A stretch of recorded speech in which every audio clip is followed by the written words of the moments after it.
Madame, monsieur, bonsoir. Bienvenue dans ce grand journal. Marine Connier, bonsoir. Bonsoir, Kolo Koulibaly. Madame, monsieur, bonsoir et bienvenue. Dans l'actualité ce vendredi, la coopération activée pour le réseau routier d'Abidjan, un accord de don d'environ 6 milliards de francs CFA est signé entre le Japon et la Côte d'Ivoire. Un financement destiné à assurer la mobilité urbaine dans le Grand Abidjan. Dans ce grand format, nous mettons à l'honneur des ambassadrices du goût, loin de la Côte d'Ivoire au Canada. Ces femmes réchauffent les cœurs par leurs racines culinaires.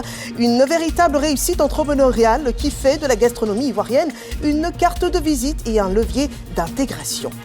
Mais l'immigration, pour certains, rime avec épreuve. Alors cette semaine marquait les 4 ans de guerre en Ukraine. Elle ramène également le souvenir de l'évacuation organisée par le gouvernement ivoirien pour ses ressortissants aux premières heures de l'invasion russe. 4 ans après, que sont devenus nos compatriotes? Reportage exclusif à suivre ce soir. Et puis dans les affres de cette guerre, 55 Ghanéens ont perdu la vie, enrôlés illégalement. Ils combattaient dans le camp russe. Au total, 272 Ghanéens ont été mis sur la ligne de front. Des statistiques bouleversantes pour le Ghana qui s'engage à traquer tous les réseaux de recrutement illégaux de combattants. La Côte d'Ivoire et le Japon ont conclu un accord de don 6 milliards de francs CFA pour le renforcement des équipements d'entretien routier dans le Grand Abidjan. L'objectif est de faciliter la mobilité urbaine. Lansine Bakayoko. En Côte d'Ivoire, le Japon a soutenu plusieurs projets structurants d'infrastructures de transport urbain, dont le plus visible est l'échangeur Shinzo Abe. Mais le gouvernement japonais considère que la pérennité de ces infrastructures dépend fortement de la qualité de leur entretien. D'où ce don de 6 milliards de francs CFA fait à la Côte d'Ivoire pour renforcer les équipements d'entretien routier dans le Grand Abidjan. Ces investissements traduisent la confiance du Japon dans le potentiel de développement de la Côte d'Ivoire et dans la capacité du pays à mettre en œuvre des projets ambitieux. Cette initiative vient créer une véritable synergie avec les projets d'infrastructure déjà réalisés ou en cours. Ces ressources viennent à point nommé la forte urbanisation et l'intensité du trafic dans l'agglomération d'Abidjan exercent une pression constante sur les infrastructures routières. Cette situation engendre la dégradation accélérée des chaussées, une multiplication des nids de poules, des ralentissements fréquents, ainsi qu'une augmentation des coûts d'entretien et des risques d'accident. L'appui du Japon est bien apprécié et permettra aux routiers ivoiriens en général et à celui d'Abidjan d'avoir une qualité de service au bénéfice des populations et du renforcement de la mobilité. Selon le ministre de l'Économie, des Finances et du Budget, tous ces projets devraient apporter davantage de vigueur à la compétitivité de l'économie ivoirienne. Tous ces appuis témoignent de la volonté constante du gouvernement japonais d'accompagner la Côte d'Ivoire dans la réalisation de ses ambitions de développement, tout en œuvrant au renforcement du partenariat stratégique entre le Japon et la Côte d'Ivoire. En mars prochain, la Côte d'Ivoire et le Japon signeront 2 autres accords de prêt cumulés de 80 milliards de francs CFA. Des fonds destinés à la gouvernance locale et surtout à la construction de 3 nouveaux échangeurs à Abidjan. Intéressons-nous à présent à la vie spirituelle des Ivoiriens, chrétiens et musulmans, observent en ce moment une période de pénitence, le carême et le jeûne du ramadan, 2 courants religieux qui partagent en cette période des similitudes. L'aumône, la prière et le jeûne, c'est un élan spirituel auquel s'associent les autorités ivoiriennes. Et dans la commune d'Abobo, le maire Kandia Camara offre 110 tonnes de vivres aux communautés religieuses, un mouvement de fraternité et un soulagement pour les croyants. Le témoignage de Didier Nguessan à suivre dans nos prochains journaux. Et Marine, ce soir dans le grand format, on va à la découverte de l'orchestre philharmonique d'Odiéné. Et oui, c'est un orchestre unique de 111 enfants que rien ne destinait à jouer de la musique. Ils jouent au violon, à la contrebasse, à la trompette, au saxophone et maîtrisent les rythmes du balafon. Un rêve symphonique qui ne prend rien à leur excellent parcours scolaire. C'est un projet qui accorde bien éducation, talent et espoir. Et depuis Abidjan, nos reporters Mahama Traoré et Adama Kéré ont parcouru plus de 800 km pour rejoindre Odiéné et découvrir les coulisses de cette aventure musicale et humaine exceptionnelle. On regarde.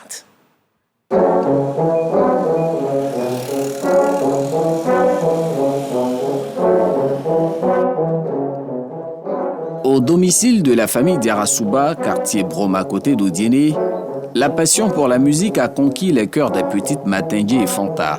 Papa, demain c'est lundi, non. Le soir, moi, il y a cours, donc je ne pourrai pas partir à la répétition. Une séance de répétition improvisée, comme c'est bien souvent le cas. Morceau choisi, l'abidjanaise. Si, la, do, si, la, si, ré, la, si, do, si. Matindji et Fanta chantent sur les notes de l'hymne national plutôt que les paroles. Ré, la, so, do, la, so, si, la, so, fa. Ce n'est pas un exercice de cours de musique. Ces deux lycéennes appartiennent en réalité à l'orchestre philharmonique des enfants d'Odiéné. Souvent, quand on nous donne les partitions et puis on n'arrive pas à jouer, nos professeurs nous disent de chanter d'abord les notes pour que ça rende là. Quand on prend les instruments, c'est facile à jouer. L'orchestre philharmonique des enfants d'Odiéné, souvenez-vous, c'est cet ensemble qui s'est révélé au grand public lors de la célébration de la fête nationale en 2023.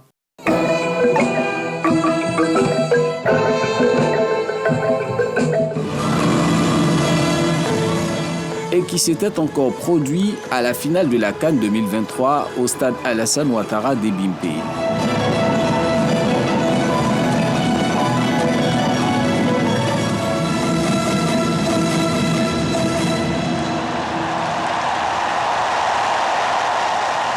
Ces prestations de grande classe sont le fruit d'un travail acharné, un effort accompli chaque après-midi des jours de cours dans des salles de répétition situées dans 2 hôtels de la ville d'Odiéné. Une fois sur place, ces apprenants dont l'âge varie entre 10 et 19 ans se répartissent en groupes de travail. Les groupes s'identifient aux familles des instruments de musique qui composent un orchestre philharmonique par définition, notamment les cordes, les bois, les cuivres et les percussions.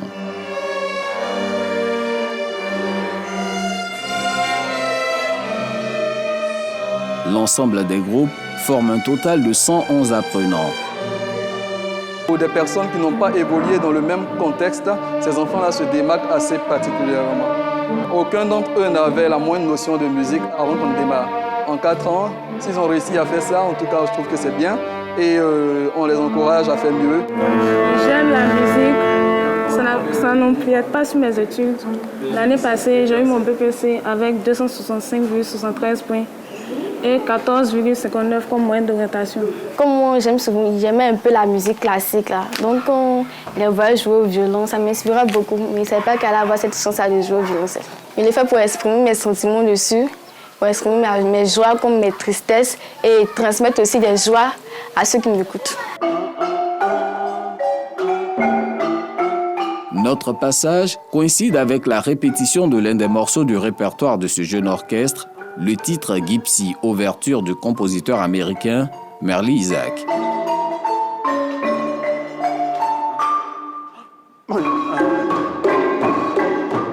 Devant les classeurs à partition, les membres de chaque famille d'instruments de musique doivent suivre le formateur et s'appliquer. Un exercice délicat pour les percussionnistes qui manient des instruments comme le balafon, le djembé et le tambour.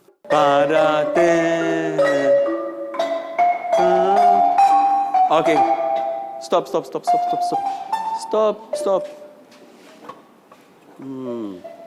3.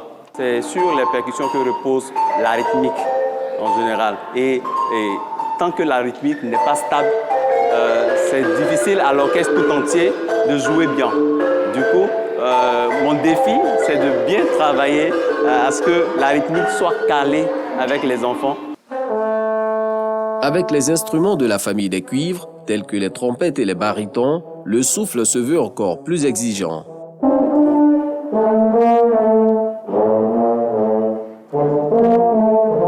Le morceau de Gypsy, on travaille plus sur la précision et la rapidité, parce que là, dans le Gypsy, vers la fin, ils ont un rôle très important. Jouer juste, c'est le défi de chaque groupe avant la séance de répétition au grand complet, appelée tutti dans le jargon musical.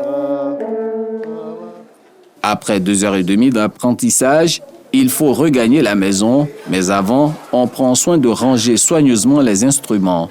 Du matériel acquis en centaines par le ministre Adama Kamara, initiateur de ce projet. Il s'est inspiré d'un modèle vénézuélien où la mise en place d'un orchestre similaire a permis à des enfants de quartiers défavorisés de sortir de la pauvreté. De cette vision est donc né le premier orchestre philharmonique pour enfants de Côte d'Ivoire en 2022. Ma motivation première, c'était ça.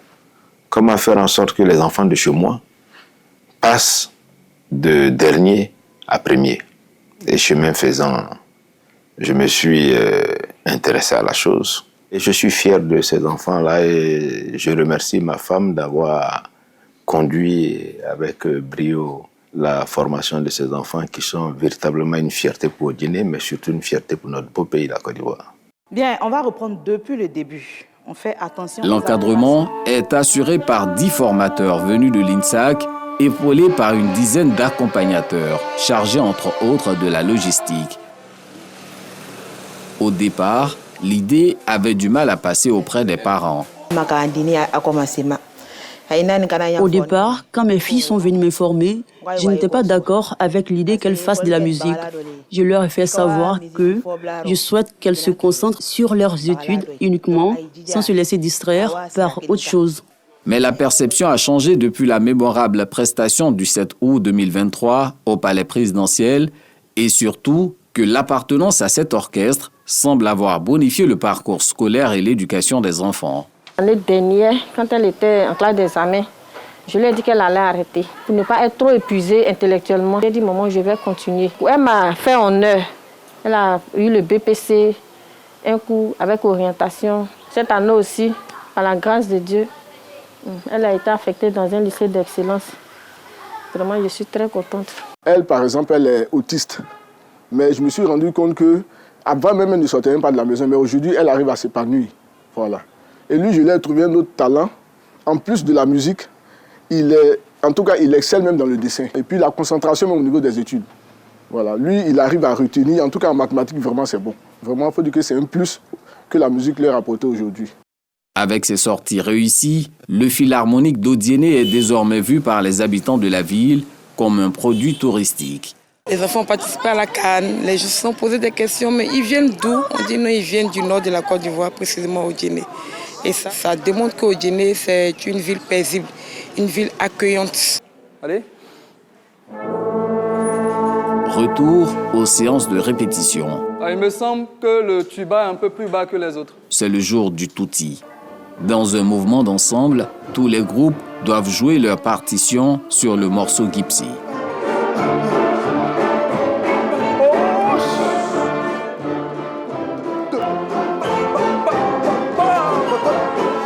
Après plusieurs reprises, c'est du presque parfait.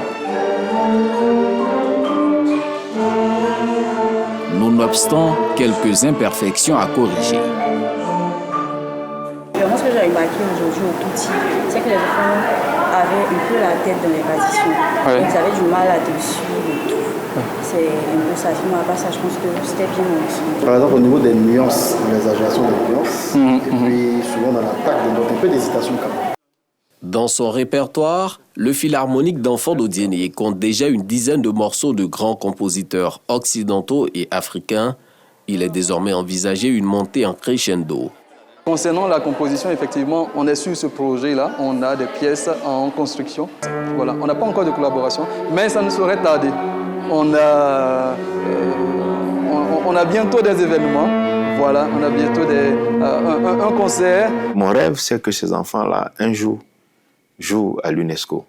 Qu'on voie que des enfants à 850 km d'Abidjan, dans une zone d'extrême pauvreté, sont capables de faire ce que les enfants qui vivent à proximité de l'opulence ou qui vivent dans l'opulence font. C'est dire que l'Orchestre Philharmonique des enfants d'Odiéné n'a pas encore fini d'écrire les plus belles pages de son histoire, ou plutôt les plus belles notes d'une symphonie mélodieuse alliant réussite scolaire et passion pour la musique.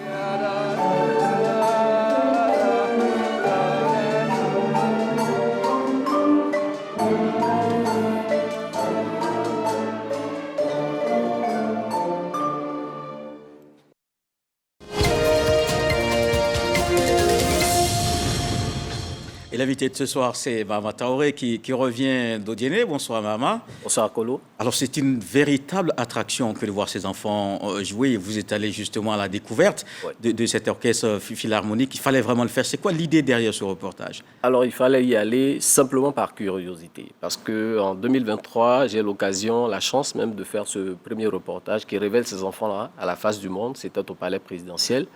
4 ans après la création de l'orchestre, il était quand même important de retourner, sinon d'aller à Odiéné pour voir ce que sont devenus ces enfants, sinon comment est-ce qu'ils évoluent. D'autant plus qu'il y a un scepticisme qui commençait à s'installer. Beaucoup de personnes pensent que ces enfants-là, à la réalité, Odiéné, c'est un nom d'emprunt, mais plutôt que ces enfants-là soient à Abidjan, ils n'ont juste que le nom d'emprunt de philharmonique des enfants d'Odiéné. Donc il fallait aller à la découverte, montrer véritablement que ces enfants-là résident à Odiéné auprès de leurs parents. La preuve, ils étaient au nombre de 155 au départ. Aujourd'hui, ils sont au nombre de 111, simplement parce que certains parents, pour des raisons professionnelles, ont dû quitter la ville. Alors, Mama Traoré, bonsoir. Bonsoir. Partons à la genèse de cet orchestre. Comment est monté ce groupe? Alors, lorsque le projet est mis en place par le ministre Adama Kamara, il sollicite des formateurs de l'INSAC qui tout de suite vont s'installer à Odiéné. Quand ils arrivent à Odiéné, la première des choses qu'ils ont à faire, une fois que le matériel est déployé sur place, ils font une tournée musicale dans les différents lycées et collèges de la ville d'Odiéné, à l'effet de se produire devant les enfants. Et puis, bon, ça intéresse les enfants, c'était un peu une manière de les attirer, il faut se le dire. Et puis là, ils présentent le projet aux enfants et puis ils leur disent, bon, ceux qui sont intéressés par le fait de vouloir jouer des instruments de musique, qu'ils viennent s'inscrire et on va voir, on va leur apprendre. Donc de là, il y a une sélection qui est faite. Plus de 300 enfants soumissionnent. Ensuite, on en retient au final que 155, après bien sûr une série d'évaluations. C'est ce qui donne le groupe aujourd'hui. Moi, j'ai surtout été frappé et marqué par le résultat, l'impact sur ces enfants, parce que ça a permis d'améliorer les résultats à l'école. Et puis, il y a aussi un impact social. On a aussi vu cet enfant autiste qui grâce à l'orchestre, a pu avoir une sorte d'évolution dans sa situation. Effectivement, ça a été, je vais dire, le coup de cœur de ce reportage, parce qu'une fois sur place, on pensait que les enfants, c'était juste une passion. Peut-être même un moyen de fuir l'école, mais non. La plupart des enfants interrogés, même leurs parents disent que ça a véritablement bonifié, je veux dire, les aptitudes des enfants. Tant au niveau scolaire qu'au niveau même de la maison, de l'éducation à leur fournir à la maison. Ces enfants-là sont aujourd'hui beaucoup plus épanouis dans ce qu'ils font et les parents le disent que c'est grâce à la musique. Alors, Mama Traoré, toujours sur votre carnet de reporter, vous nous disiez tout à l'heure qu'il s'agit d'enfants profanes. Ils n'avaient aucun contact avant d'intégrer cet orchestre-là avec la musique. Alors, pour notre propre culture, est-ce qu'on peut faire une différence entre orchestre philharmonique et orchestre symphonique? Alors, renseignements pris auprès des connaisseurs, des sachants, ils vous diront que les deux se rejoignent en beaucoup de points, notamment au niveau de la famille des instruments de musique. Il y a 4 grandes familles d'instruments de musique, comme ça a été dit dans le reportage, les bois, les cuivres, les percussions et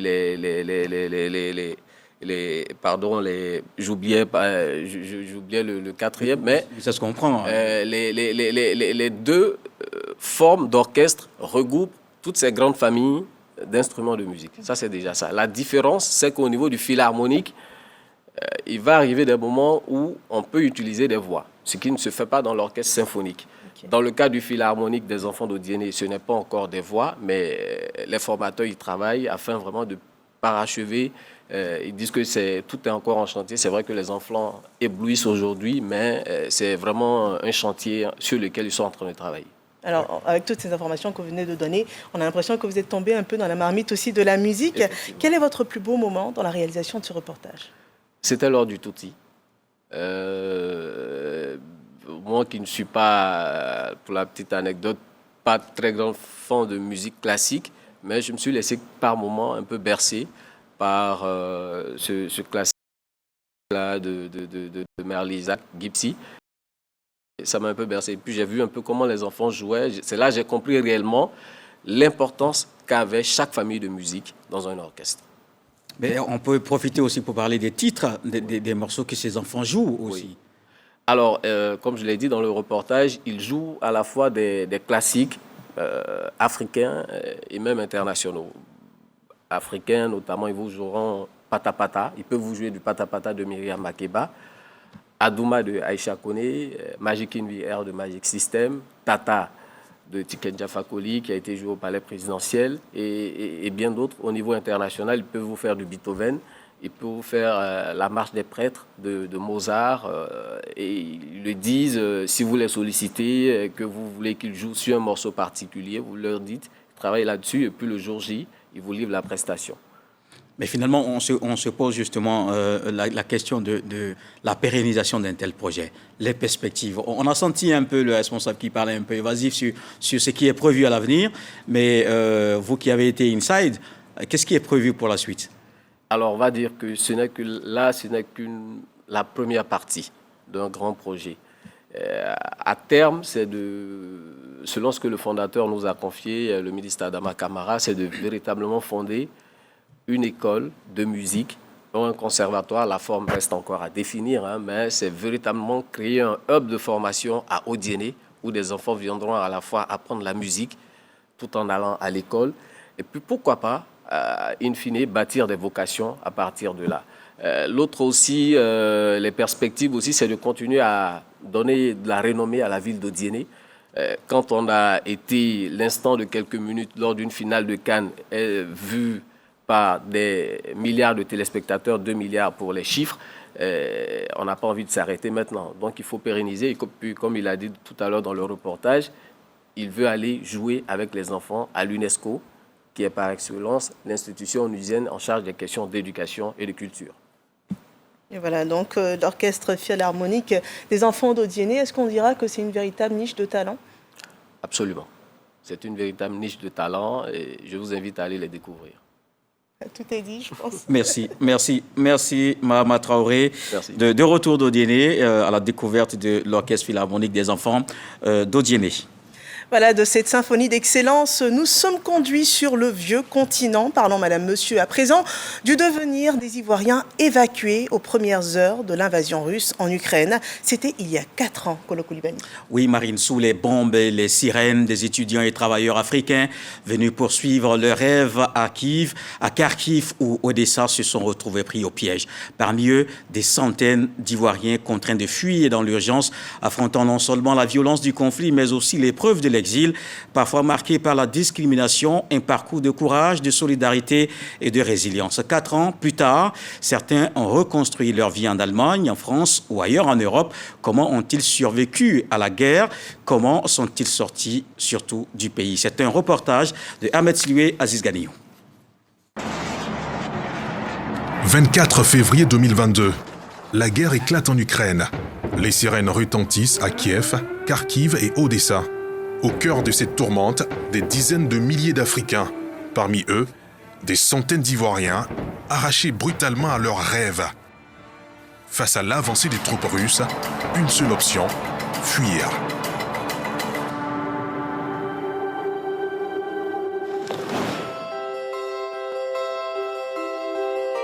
Quatre ans plus tard, certains ont posé leurs valises en Allemagne ou encore en France. Ce reportage donne la parole à ceux qui ont survécu et tentent de se reconstruire. Hambourg, l'un des 16 lands de l'Allemagne. Dans la ville portuaire, certains Ivoiriens ont trouvé refuge. Parmi eux, Gildas Bailly, ingénieur en technique de forage pétrolier. Son diplôme en poche, il débute tout de suite une carrière dans le secteur. Hélas, écourtée par la guerre. Ce jour-là, effectivement, je n'avais pas sommeil, mais je sentais l'atmosphère un peu lourde. Donc, c'est ainsi que j'ai entendu un bruit assourdissant. Je me lève, je regarde par la fenêtre, je vois une colonne de personnes en train de se déplacer pour aller vers la gare centrale.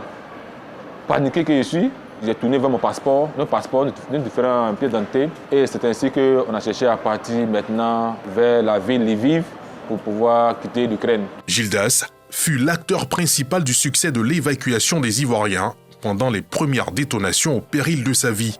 Déjà engagé dans sa fuite vers un État voisin à l'Ukraine, il rebrousse chemin après avoir été contacté par les autorités ivoiriennes. Arrivé à la frontière, on était tellement nombreux que pour avoir accès là-bas, c'était difficile. On s'est fait un chemin, mon frère et moi, nous sommes arrivés un peu en avance, mais on ne peut pas passer. Arrivé à la frontière slovaque, c'est là que j'ai reçu l'appel du gouvernement ivoirien à travers la ministre Kane Camara. Et mon petit frère qui a dit, mon club m'a envoyé un billet spécial pour toi et moi. Donc on doit partir. Mais la nuit, les appels incessants de l'ambassadeur Mangou m'ont fait réfléchir. J'ai dit, bon, ce qu'on va faire, tu vas partir seul. Il ne voulait pas, on a insisté, on s'est même chamaillé un peu.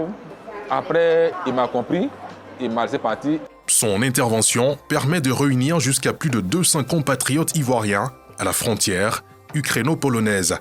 Mais le plus difficile, il ne le savait pas, reste à venir.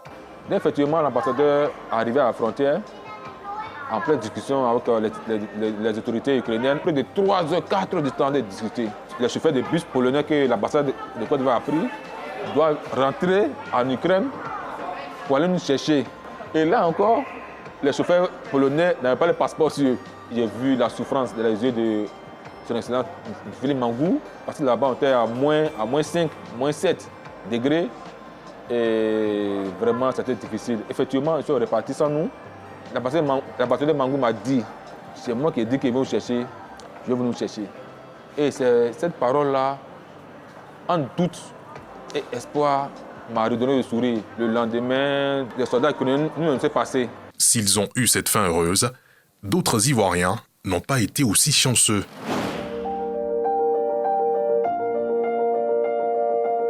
Au Hauptbahnhof de Hambourg, la gare centrale de la ville, nous avons rendez-vous avec une jeune dame. En chemin pour le boulot, Gisèle Tram marque une halte pour nous raconter sa fuite d'Ukraine vers le pays qui l'accueille aujourd'hui. À vrai dire, je n'avais pas pris ça au sérieux. J'entendais seulement qu'il y aura la guerre et autres. J'étais dans ma chambre et j'ai entendu le premier détonnement. C'était une bombe. Et c'est comme ça, on a commencé à s'appeler entre amis dans la ville. Son périple est marqué par des épisodes de racisme et de discrimination, si profonds qu'elle et ses amis ont failli ne jamais quitter l'Ukraine. On s'est rendu à la gare centrale. Quand le train est arrivé, toutes les places étaient déjà prises. Les hommes africains, les Ivoiriens comme nous ont poussé et on est rentrés, nous les filles. On était 3 filles. Le problème est qu'on s'est arrêté pendant 24 heures. Et les Ukrainiennes qui étaient là, vraiment, ils ne voulaient pas qu'on soit là. Ils nous poussaient. Il y avait des propos racistes. Il y a une même qui avait appelé la police pour venir nous faire sortir du train, que nous, on les menaçait, alors que c'était vraiment faux. Tout était archi faux. Et après, ils ont pris nos passeports. Maintenant, quand ils ont pris nos passeports, ils sont venus donner les passeports de tous les Ukrainiens. Ils ne voulaient pas donner nos passeports, on était obligés d'aller jusqu'à dans les bureaux et demander nos passeports. Mais ils étaient en train de tourner, ils ne voulaient pas. Maintenant, je ne sais pas, après on a lui parler, on a demandé pardon, je ne sais pas. Et le monsieur, peut-être, il a eu pitié de nous, je ne sais pas, il allait demander à leur patron. Maintenant, ils nous ont donné nos passeports. Dès qu'on est monté du train, en même temps, c'est fermé. Elles réussissent finalement à poursuivre leur aventure jusqu'à la capitale allemande. Déboussolées à leur arrivée, elles finissent par recevoir un appel qui viendra dissiper leurs inquiétudes.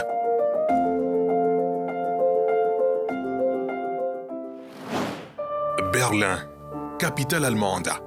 Cet après-midi, à moins 5 degrés, nous avons rendez-vous avec Koulibaly Yaya. Il est en visite à l'ambassade ivoirienne sur place. Sur la question de sa traversée de Kiev jusqu'à Berlin, Yaya nous confie les moindres détails. Bon, quand la guerre a commencé, on a été contacté par le ministère des Affaires étrangères, et puis le responsable comme le président des Ivoiriens qui se nomme Ousseini Sidibé, qui a dit directement, comme nous avons un bureau pour une association qui existait en Ukraine pour les Ivoiriens, on a organisé rapidement une réunion, voir comment on allait évacuer tous les compatriotes ivoiriens sur le territoire ukrainien. Comme Gildas et Gisèle, Yaya a tout de suite bénéficié de l'aide de l'ambassade de Côte d'Ivoire sur place à Berlin. Sur instruction du chef de l'État Alassane Ouattara, dès les premières heures du conflit russo-ukrainien, l'ambassadeur de l'époque, sur place, s'est dépêché de mettre tout en œuvre pour une évacuation immédiate des Ivoiriens, piégés entre les bombes. À ses côtés, celui qui aujourd'hui occupe le dit poste. Il a joué un rôle déterminant dans l'évacuation qui s'est avéré être le parcours du combattant. Une fois que les instructions ont été données, naturellement, l'ambassadeur d'alors, que je profite de l'occasion en tout cas pour saluer, le général ambassadeur Philippe Mangou, a réuni tout de suite, il y a eu une cellule de crise pour pouvoir essayer justement de prendre toutes les dispositions nécessaires. Une fois toutes les informations réunies, l'équipe fonce sur le terrain. À la frontière polonaise, d'autres difficultés surviennent. Mais le passé militaire de l'ambassadeur d'alors a joué pour beaucoup dans la suite des événements.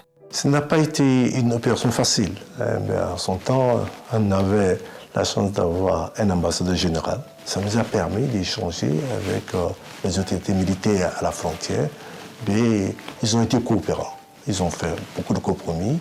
Et de passage, je vous dis qu'on était la seule mission diplomatique au monde qui ait vraiment osé en ce moment donné.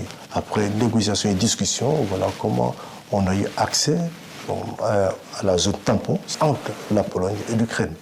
Donc là encore, il fallait mener encore une longue négociation parce qu'ils ne comprenaient pas l'action qu'on menait.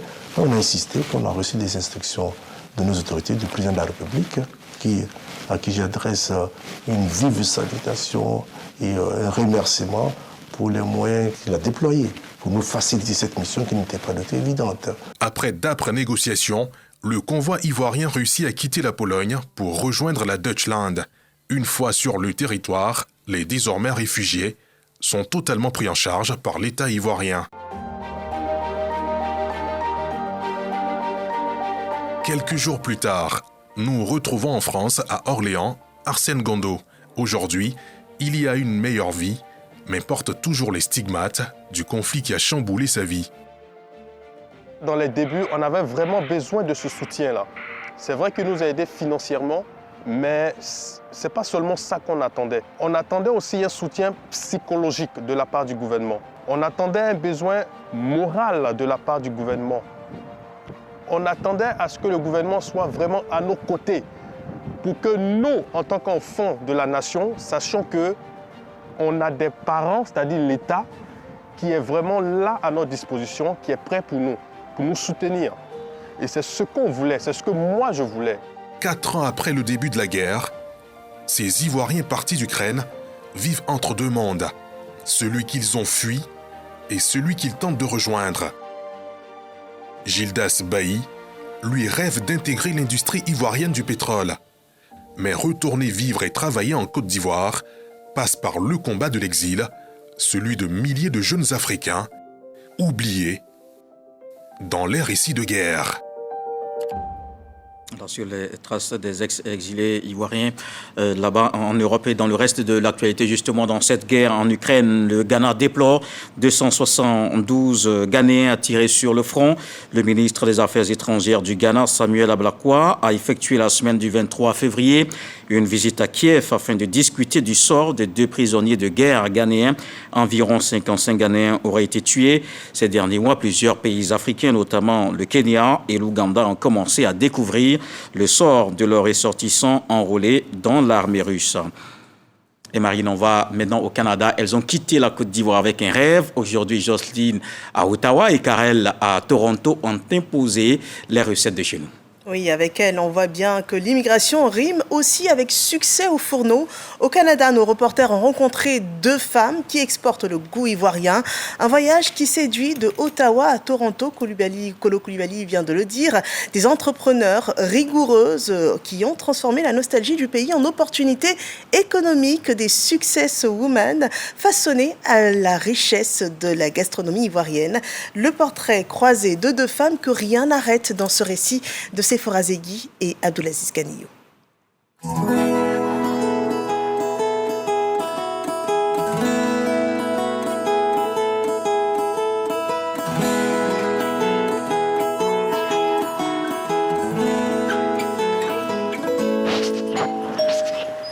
Bonjour. Bonjour. Il est 9h du matin à Ottawa. Jocelyne, cette jeune Ivoirienne installée au Canada depuis presque 10 ans, nous accueille dans sa demeure. Je ne suis pas seule. Dieu merci, monsieur est là. D'accord. Ah, mais ça tombe bien. Monsieur Kofi, mon époux. Bonjour, monsieur Kofi. Comment ça va? Bien, merci. Et vous? Ça va bien, merci. Ça va Dieu bien, merci. Ça va bien. Cette diplômée en management, en droit, marketing et communication, aurait pu suivre une carrière classique, mais sa passion pour les bons plats va changer le cours de son destin. D'où vous est venue l'idée d'ouvrir un restaurant au Canada? On a vu le besoin. Nous, on avait un truc, chaque week-end, chaque semaine, c'est de découvrir une nouvelle cuisine. Mais on s'est rendu compte qu'on ne retrouve pas nos plats là. Donc, avec l'envie, la passion et tout ce qu'on sait faire, on s'est dit, il ne faut pas attendre. Faire connaître la cuisine ivoirienne, aussi ghanéenne, vu que j'ai pris des cours de cuisine au Ghana, pas qu'en Côte d'Ivoire, aux Canadiens. Quel a été le déclic pour lancer Ivona spécifiquement? En tant que femme noire, on peut montrer au monde entier qu'on a de bons mets. Notre cuisine est délicieuse. C'est avec le soutien financier de son époux qu'elle met sur pied Ivona, un restaurant ivoirien en plein cœur d'Ottawa, la capitale fédérale et 4e plus grande ville du Canada. Comment avez-vous accueilli l'idée de votre épouse Jocelyne d'ouvrir un restaurant ici au Canada? Initialement, nous, on était dans le projet de faire l'immobilier, les choses comme ça, mais quand il a eu l'idée de faire un restaurant, on a songé là-dessus, puis on a dit pourquoi pas se lancer. De toute façon, c'est quelque chose qu'on aime bien, donc c'est comme ça que ça a commencé. Moi, mon rôle là-dedans, c'est de soutenir où je suis capable. J'ai un peu d'expérience au niveau de la gestion d'entreprise comme directeur, donc je les soutenir dans ce sens-là le plus possible, mais la majorité, c'est elle qui gère les opérations. Le tablier n'est pas encore mis, mais le travail lui a déjà commencé. Nous suivons la restauratrice dans l'une de ses routines quotidiennes, l'approvisionnement. Dans le centre commercial, entre les étals de légumes frais et les rayons d'épices, Jocelyne inspecte minutieusement ses produits. Tomates bien mûres, gombo frais, piment, juste comme il le faut, rien n'est laissé au hasard. Il faut toujours être prêt parce qu'il peut y avoir un sold out, il n'y en a plus rien, tout est parti la veille. Et il faut pouvoir venir dans les surfaces, faire les petites courses, prendre ce qui manque et puis pouvoir être prêt pour la soirée.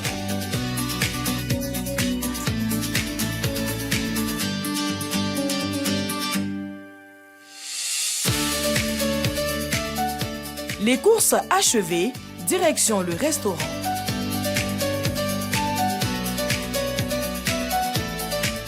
Attiéké poisson ou poulet, aloko, foutou sauce graine ou sauce arachide, les saveurs d'Abidjan s'invitent désormais au Canada. Bonjour, bonjour. Bonjour, madame. Alors, comment ça va ce matin? Oui, ça va bien. Tout est prêt? Oui, tout est prêt. Il y a les commandes qui sont rentrées. Et je m'apprête à servir. D'accord. Donc, présentement, c'est plus des pick-up? Oui. OK. C'est ça.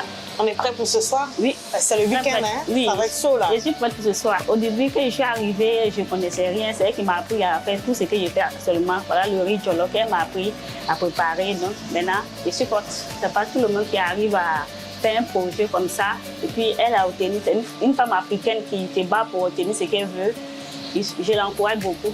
Et puis, je rêve à faire comme elle aussi.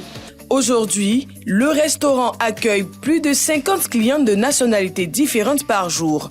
Congolais, Camerounais, Ivoiriens et même Canadiens. Comme je suis ivoirienne et puis que je ne suis pas dans mon pays, ça me rappelle ma culture et tout. Et puis ils font bien le plat ivoirien, le garba, etc. C'est une amie qui m'a recommandé ici. Je suis à Gatineau, ça fait 3 mois et quand je suis arrivé, elle m'a dit si je veux manger africain, il faut que je vienne ici pour déguster les bons plats. Je pense que c'est ma 3e fois de venir ici et à chaque fois je suis satisfait. Qu'est-ce que vous avez mangé comme plat aujourd'hui? Le bœuf avec des oignons,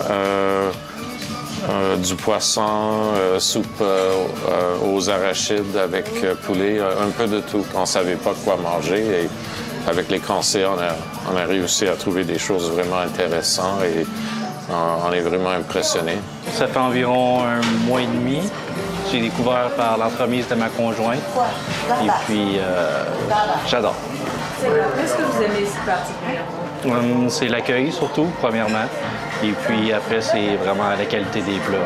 En 2025, Jocelyne est vainqueur du Festival culturel d'Ottawa-Gatineau avec sa 20aine d'employés. Elle rêve grand désormais, développer la marque, créer des emplois et pourquoi pas ouvrir d'autres établissements.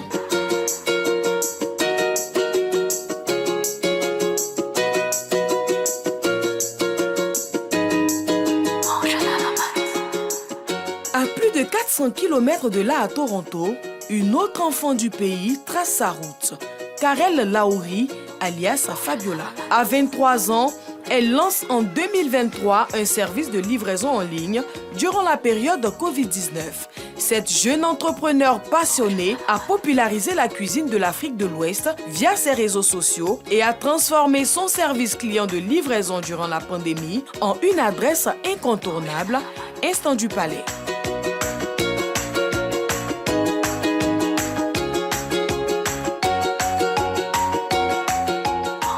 Arrivé au Canada pour ses études, son amour pour la cuisine a changé son itinéraire. Je pense que la passion, elle était en moi, mais je ne le savais pas forcément jusqu'à ce que je me retrouve seule, étudiante. Et mes amis ont remarqué que je cuisinais plus que la moyenne. Donc, c'est-à-dire que là où des personnes vont juste prendre des cornflakes le soir pour se coucher parce que c'est 100 à l'heure, moi, je prenais mon temps pour cuisiner, peu importe l'heure, et mon entourage me l'a fait remarquer. Donc, je pense que c'est plus une histoire de famille, parce que je suis née d'une famille passionnée de cuisine, mais je ne l'ai pas tout de suite remarqué parce que moi j'ai grandi, on avait quand même presque tout à disposition, on avait une gouvernante, moi mes parents c'était tu étudies juste, et donc j'ai pas très tôt découvert cette fibre-là, jusqu'à ce que je me retrouve seule et que je n'ai pas d'autre choix que de cuisiner, et la cuisine me permettait de m'évader par rapport aux réalités. Fabiola séduit une clientèle africaine curieuse de nouvelles expériences culinaires. Son restaurant est devenu le quartier général de la communauté africaine de la métropole. J'aime l'environnement et ça me permet de manger en tant que... En fait, ça me rappelle de la maison, quoi. Je mange, c'est comme si je suis à la maison. La nourriture est géniale. Je sais que c'est pas toujours facile, surtout un étranger qui arrive au Canada et une femme encore en plus. Moi, je trouve qu'elle a des qualités exceptionnelles.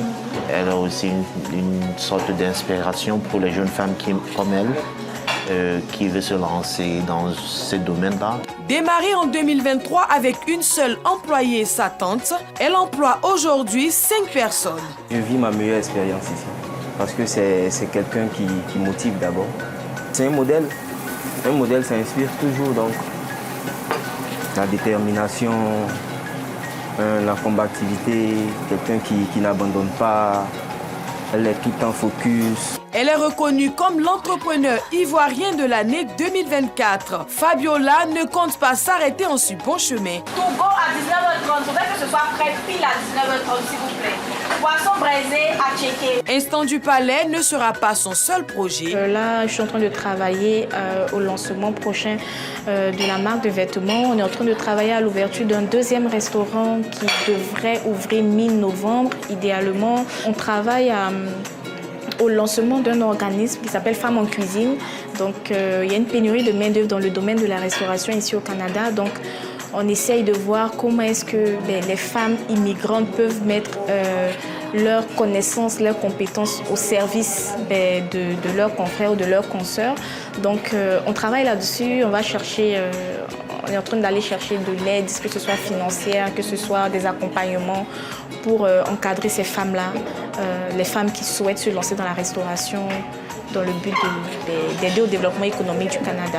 Ces réussites individuelles ne passent pas inaperçues aux yeux des autorités ivoiriennes. À Ottawa, l'ambassade de Côte d'Ivoire suit de près ce dynamisme. Pour le diplomate Bafétégué Ouattara, ces entrepreneurs sont les nouveaux visages de l'expertise ivoirienne à l'étranger. Aujourd'hui, les entrepreneurs qui réussissent partout dans le monde sont ceux qui partent d'eux-mêmes et ceux qui innovent d'eux-mêmes. Et que je veux voir en eux des Ivoiriens capables, n'est-ce pas, de soutenir le secteur privé, capables d'innover, capables de faire en sorte que ce secteur privé qui a été mis en avant par le président de la République puisse profiter à l'ensemble, grâce à leur talent, grâce à leur expertise, grâce à leur impétuosité, grâce à leur intelligence. Nous sommes dynamiques dans notre volonté, n'est-ce pas, de faire connaître les entrepreneurs ivoiriens. À la fois, nous souhaitons qu'ils viennent à nous, mais également, nous allons vers eux, nous discutons avec eux pour aller faire le savoir de quelle manière nous pouvons, n'est-ce pas, les booster. De l'entrepreneuriat à la fonction publique, le parcours des Ivoiriens du Canada trace une nouvelle voie pour la jeunesse restée au pays, celle de la résilience et de l'excellence. Un message fort, loin des faits divers qui éclipsent parfois ces réussites silencieuses. Le portrait de ces femmes qui exportent bien la gastronomie ivoirienne au Canada. C'était le dernier sujet de ce soir, Marine. Ah oui, Kolo Coulibaly, le dernier sujet du mois de février. Nous avons pris grand plaisir à vous présenter tous ces reportages. Dieu voulant, nous vous retrouvons pour une autre édition dans 4 semaines exactement, le 27 mars 2026. Bonsoir.